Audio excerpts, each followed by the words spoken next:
లార్డ్స్లో ఇండియాపై thrilling victory సాధించిన ఇంగ్లాండ్కి ICC అయితే shock ఇచ్చింది. ఆ టీం ఆటగాళ్ల మ్యాచ్ ఫీజులో 10% కోత విధించింది. అది ఎందుకు అంటే వాళ్ళు స్లో ఓవర్ రేట్ మెయింటైన్ చేశారు కాబట్టి.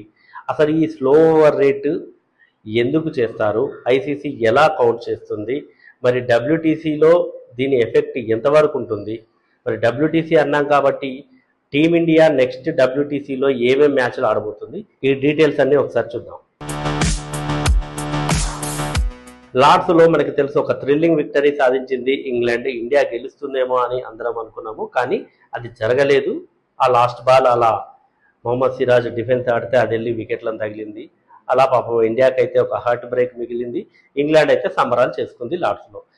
అది అక్కడి వరకు ఓకే. కానీ ఐసీసీ మాత్రం నిన్న రీసెంట్గా ఇంగ్లాండ్కి మ్యాచ్ ఫీజులో 10% కోత విధించింది. ఎందుకు అంటే వాళ్ళు స్లో ఓవర్ రేటు మెయింటైన్ చేశారు. అంటే ఐసీసీ ఏదైతే గైడ్ లైన్స్ ఇస్తుందో ఫలానా టైం వరకు ఇన్ని ఓవర్లు కంప్లీట్ చేయాలి అంటే దానికంటే ఒక 2 ఓవర్లు తక్కువ మెయింటైన్ చేసింది. అంటే 2 ఓవర్లు తక్కువ వేసింది ఇంగ్లాండ్. అంటే టైం ఎక్కువ తీసుకుంది, ఆ ఓవర్లు వేయడానికి టైం ఎక్కువ తీసుకుంది. కాబట్టి ఆ 2 ఓవర్లకు తగ్గట్టుగా మ్యాచ్ ఫీజులో 10% కోత విధించింది. ఎందుకు అంటే ఈ నిబంధన ఏం చెప్తుందంటే ఐసీసీ నిబంధన స్లో ఓవర్ రేట్ విషయంలో ప్రతి ఓవర్కి 5% కోత విధిస్తుంది.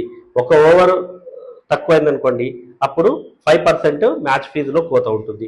ఇప్పుడు ఇంగ్లాండ్ 2 ఓవర్లు తక్కువ ఉంది కాబట్టి వాళ్ళకి 10%, 5+5 అలా 10% మ్యాచ్ ఫీజులో కోత విధించింది. అంతేకాదు డబ్ల్యూటీసీ పాయింట్స్లో కూడా ఒక 2 పాయింట్లను కట్ చేసింది. మరి 2 పాయింట్లను ఎందుకు కట్ చేసిందంటే ఇది కూడా సేమ్, ఒక ఓవర్కి 1 పాయింట్, 2 ఓవర్లు కాబట్టి ఇక్కడ 2 పాయింట్లు. అదే 3 ఓవర్లు కనుక స్లోగా వేసుంటే 3 పాయింట్లు. ఆ రకంగా ప్రస్తుతానికి ఇంగ్లాండ్కి అయితే 2 పాయింట్లు కట్ చేసింది ఐసీసీ. మరి అసలు యాక్చువల్గా డబ్ల్యూటీసీ ఈ సైకిల్లో ఒక్క విజయానికి ఎన్ని పాయింట్లు వస్తాయి ఏంటి అనేది కూడా ఒకసారి మాట్లాడుకుందాం. సో ఐసీసీ నిబంధన ప్రకారము అంటే డబ్ల్యూటీసీ సైకిల్లో ఒక టెస్ట్ కనుక గెలిస్తే 12 పాయింట్లు వస్తాయి గెలిచిన టీంకి. అదే టెస్టు టై అయితే 6 పాయింట్లు వస్తాయి. టెస్ట్ టై అయితే మీకు తెలుసు కదా, టైకి డ్రాకి డిఫరెన్స్. డ్రా అయితేనేమో 4 పాయింట్లు. సరే ఫస్ట్ వీటి గురించి మాట్లాడుకుందాం. గెలిస్తే 12 పాయింట్లు, టై అయితే 6 పాయింట్లు, మ్యాచ్ డ్రా చేసుకుంటే 4 పాయింట్లు, ఓడిన జట్టుకి 0. సో టై అవ్వడము అంటే 2 టీమ్ స్కోర్లు సేమ్ అవ్వడం అందరికీ తెలుసు. టీ20లో వన్డేలో అయితే సూపర్ ఓవర్ పెడతాము, ముఖ్యంగా టీ20లో మనం చూసాము సూపర్ ఓవర్. కానీ టెస్టుల్లో అలా సూపర్ ఓవర్ ఉండదు కాబట్టి టై అయితే మ్యాచ్ టై అయితే 6 పాయింట్లు ఇస్తారు.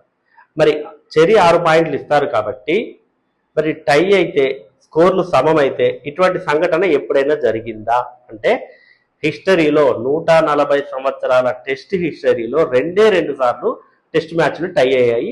అది ఒకసారి 1960 ఆ టైంలో ఆస్ట్రేలియా వర్సెస్ వెస్టిండీస్ జరిగినప్పుడు అప్పుడు మ్యాచ్ టై అయింది.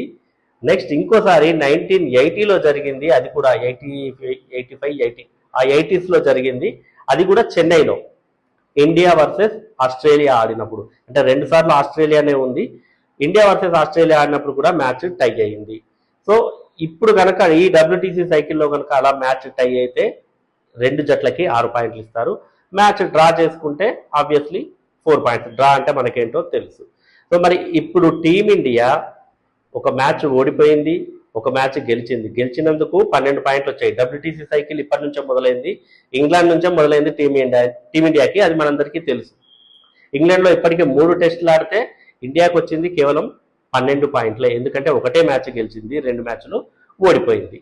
మరి ఇంగ్లాండ్కి ప్రజెంట్ ఇంగ్లాండ్ కూడా సేమ్ మనతోనే డబ్ల్యూటీసీ సైకిల్ స్టార్ట్ అయింది కాబట్టి ఆ జట్టుకి కూడా 2 పాయింట్లు తగ్గాయి. యాక్చువల్గా 2 గెలిచినందుకు 24 పాయింట్స్ ఉండాలి వాళ్ళకి, కానీ వాళ్ళకి ప్రస్తుతానికి 22 పాయింట్లు మాత్రమే ఉన్నాయి ఇంగ్లాండ్కి. మరి ఈ డబ్ల్యూటీసీ సైకిల్లో ఇండియా నెక్స్ట్ ఇంగ్లాండ్ సిరీస్ తర్వాత ఇంకెవరితో మ్యాచ్లు ఆడుతుంది? ఇప్పుడు 3 మ్యాచ్లు అయిపోయాయి, మిగతావి 2 మ్యాచ్లు ఆడాలి. ఆ 2 మ్యాచ్ల్లో ఒకటి గెలిచి ఒకటి డ్రా చేసుకున్నా కూడా సిరీస్ని అలైవ్గా ఉంచుకోవచ్చు, సిరీస్ సమం చేసినట్టు అవుతుంది. అట్ ద సేమ్ టైం డబ్ల్యూటీసీలో పాయింట్లను కూడా మెరుగుపరచుకోవచ్చు డబ్ల్యూటీసీ ఫైనల్కి చేరాలి అంటే. ఇక ఇంగ్లాండ్తో ఆడిన తర్వాత ఇండియాకి వెస్టిండీస్తో 2 టెస్ట్ మ్యాచ్లు ఆడుతుంది ఇండియాలో. అది అక్టోబర్ నవంబర్లో ఉంది. 2 టెస్ట్ మ్యాచ్లు వెస్టిండీస్తో. మరి వెస్టిండీస్తో అయితే గెలిచే అవకాశాలు ఎక్కువగా ఉంటాయి. మనం మొన్ననే చూసాము, వెస్టిండీస్ 27 రన్స్కే ఆల్అౌట్ అయింది. ఆస్ట్రేలియా 3 టెస్టుల సిరీస్ని క్లీన్ స్వీప్ చేసింది. ప్రజెంట్ WTC సైకిల్లో ఆస్ట్రేలియా టాప్ పొజిషన్లో ఉంది. సో ఇలా వెస్టిండీస్తో మ్యాచ్లు ఆడిన తర్వాత నెక్స్ట్ సౌత్ ఆఫ్రికాతో ఆడుతుంది. అవి కూడా ఇండియాలోనే జరుగుతాయి మ్యాచ్లు, అవి కూడా 2 టెస్ట్ మ్యాచ్లు. సో మొత్తానికి ఇప్పుడు 5 టెస్ట్ మ్యాచ్లు, తర్వాత వెస్టిండీస్తో 2, సౌత్ ఆఫ్రికాతో 2, మొత్తం 2026 జనవరి వరకు టీమిండియా 9 టెస్ట్ మ్యాచ్లు ఆడుతుంది. మరి ఈ 9 టెస్ట్ మ్యాచ్ల్లో ఎన్ని గెలుస్తుంది, ఎన్ని డ్రా చేసుకుంటుంది అన్న దాన్ని బట్టి, నెక్స్ట్ ఇయర్లో ఎన్ని టెస్ట్ మ్యాచ్లు ఆడుతుంది అన్న దాన్ని బట్టి ఈ 25-27 సీజన్లో టీమిండియా భవిష్యత్తును నిర్ణయించవచ్చు. అంటే WTC ఫైనల్కు చేరుతుందా లేదా అన్నది. ఒక్కోసారి మ్యాచ్లు తక్కువ ఆడినా కూడా విన్నింగ్ పర్సంటేజ్ ఎక్కువ ఉంటే ఆటోమేటిక్గా ఫైనల్కి వెళ్ళే ఛాన్స్ ఉంటుంది. లాస్ట్ టైం మనం చూసాము, ఇండియా ఇంగ్లాండ్ 19 టెస్ట్ మ్యాచ్లు ఆడాయి, కానీ సౌత్ ఆఫ్రికా 12 టెస్ట్ మ్యాచ్లే ఆడింది, ఫైనల్కి వెళ్ళింది, WTC ఛాంపియన్గా కూడా నిలిచింది. సో మరి ఈ రకంగా ఇండియా అయితే ఇప్పటి నుంచే ప్రిపేర్ అవ్వాలి. ఈ కొత్త టీంని ముందుకు తీసుకెళ్తూ మరి గిల్ నాయకత్వంలో ఎలా ఉంటుంది ఏంటనేది అయితే మనము చూడాల్సిందే. ఇదైతే ఇంట్రెస్టింగ్గా ఉండబోతుంది. ఇండియాలో గిల్ కెప్టెన్సీలో ఎలా ఆడతారు, ఎందుకంటే ఫ్లాట్ వికెట్ ఉంటాయి.